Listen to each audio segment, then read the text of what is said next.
ये बहुत बड़ा ब्लंडर मारा है इन्होंने, बाद में उन्होंने सॉरी कर दिया है। बट उन्होंने ये जो जैसी भी हरकत की है, आई थिंक ये अनएक्सेप्टेबल थी और इस तरह की हरकत होनी नहीं चाहिए थी।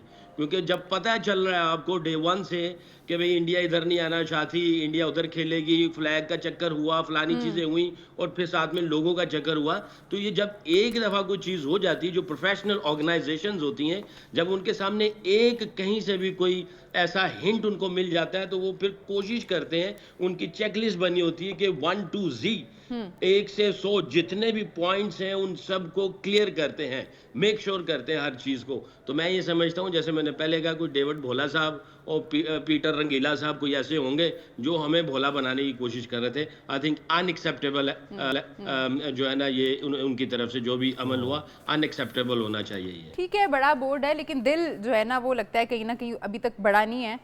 उसमें जो है हम देखते हैं कि छोटी-छोटी बातों को लेके ना बड़ा-बड़ा इशू क्रिएट करने की कोशिश की जाती है। अब हम आ जाते हैं जी मैच की तरफ, जो कि आज दुबई इंटरनेशनल स्टेडियम में खेला गया। वाज़ इंडिया वर्सेस बांग्लादेश, और काफ़ी अच्छी फाइट हमें दिखाई दी बांग्लादेश की जानिब से, लेकिन ये मैच जो है वो इंडिया ने 6 विकेट से जीत लिया 46.3 ओवर्स में। टारगेट था 229 का, जो कि जो है अचीव कर लिया गया था। इंजी भाई, हमने देखा बांग्लादेश जब बैटिंग करने आए तो विकेट्स बहुत जल्दी गिरती चली गई, और एक टाइम पे 5 खिलाड़ी जो थे वो आउट हो चुके थे 35 रन पे। लग रहा था कि शायद ये मैच बहुत ही जल्दी खत्म हो जाएगा, बट फिर भी मैनेज किया उन्होंने 49.4 ओवर्स तक खेलना। और जो स्पेशल पार्टनरशिप थी आज जेकर अली और तौहीद हिरडोई की 154 रन की, उसने काफ़ी हेल्प किया बांग्लादेश को एक रिस्पेक्टेबल टोटल जो है वो बोर्ड पे लगाने में।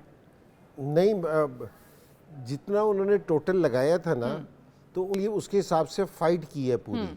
ठीक है, अगर कहीं वो एक दो इंडिया के कैचेस ड्रॉप ना होते और कुछ रन आउट के चांसेस मिस ना होते, तो मेरे ख्याल में और भी क्लोज मैच हो सकता था, और भी दूर जा सकता था। अब भी कोई मेरे ख्याल में 20 बॉल पहले मैच ख़त्म हुआ है, तो और भी करीब जा सकता था मैच। तो बांग्लादेश वालों ने गिव अप नहीं किया। जो सारों से अच्छी चीज़ देखने में आई ना, कि जिस टाइम उनके 5 खिलाड़ी आउट भी हो गए थे ना, तो उन्होंने गिव अप नहीं किया।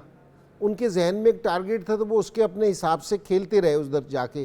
ठीक है, और जिस टाइम वो, और दूसरी स्पेशल चीज़ ये थी कि जिस टाइम वो बॉलिंग करने वो आए ना, तो उन्होंने 228 स्कोरों को नहीं देखा। उनकी अगर आप बॉडी लैंग्वेज देखती तो बड़े वो बिल्कुल थे कि जी हम इसको डिफेंड करेंगे, और उन्होंने पूरा डिफेंड किया।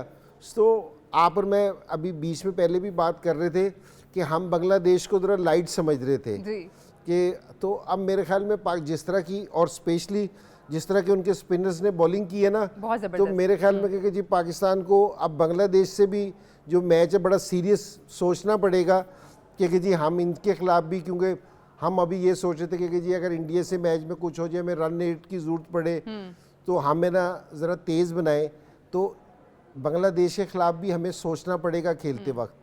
सकलैन भाई, आज सरप्राइजिंगली जब इतनी बड़ी ऑपोजिशन होती है सामने, इंडिया जैसी ऑपोजिशन जिनको आप देखें बहुत बैलेंस्ड है और उनके प्लेयर्स बहुत ही अच्छी फॉर्म में हैं, उस जैसी ऑपोजिशन के सामने बांग्लादेश ने आज बहुत अच्छा खेल पेश किया है। स्पेशली जब इतनी सारा आपका कोलैप्स हो गया, शुरू में ही आपकी 5 विकेट्स गिर गई, उसके बाद इस तरह से उठ के आना और एक रिस्पेक्टेबल टोटल लगाना, ये बड़ी बात है।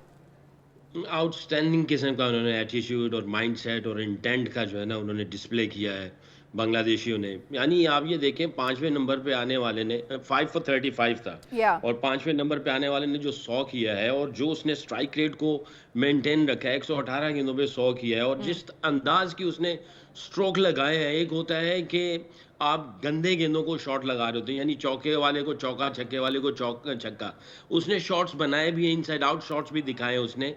उसका जो क्रीज के ऊपर जो उसका कंट्रोल था, जिसने 100 बनाया तौहीद ने, और जिस अंदाज से वो खेल रहा था, ऐसा लग रहा था कि वो इनको बहुत ही एक आम सी टीम लेके जा रहा है, और सिचुएशन को नहीं देख रहा था, वो अपनी गेम को देख रहा था। उसका माइंडसेट, उसकी इंटेंट, उसका जो एटीट्यूड था, वो डिफरेंट था। और 7वें नंबर पे आने वाले ने भी 68 रन जो बनाए हैं, यानी 5 और 35 से वो कहाँ से कहाँ लेके चले गए हैं।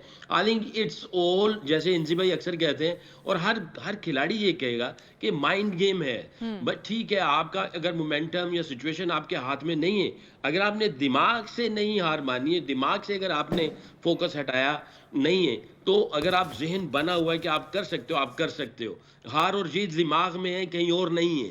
तो आई थिंक बांग्लादेशियों ने अपना एक कैरेक्टर शो किया, जो टेल नीचे वाले जो बैट्समैन थे उन्होंने आउटस्टैंडिंग किस्म की डिस्प्ले किए। एग्री करूंगा इनसी भाई से कि अगर कुछ रन आउट का कुछ ऐसा चांस होता है कैचेस का, या 25-30 रन और थोड़े से और कर जाते तो मैच इंटरेस्टिंग हो सकता था।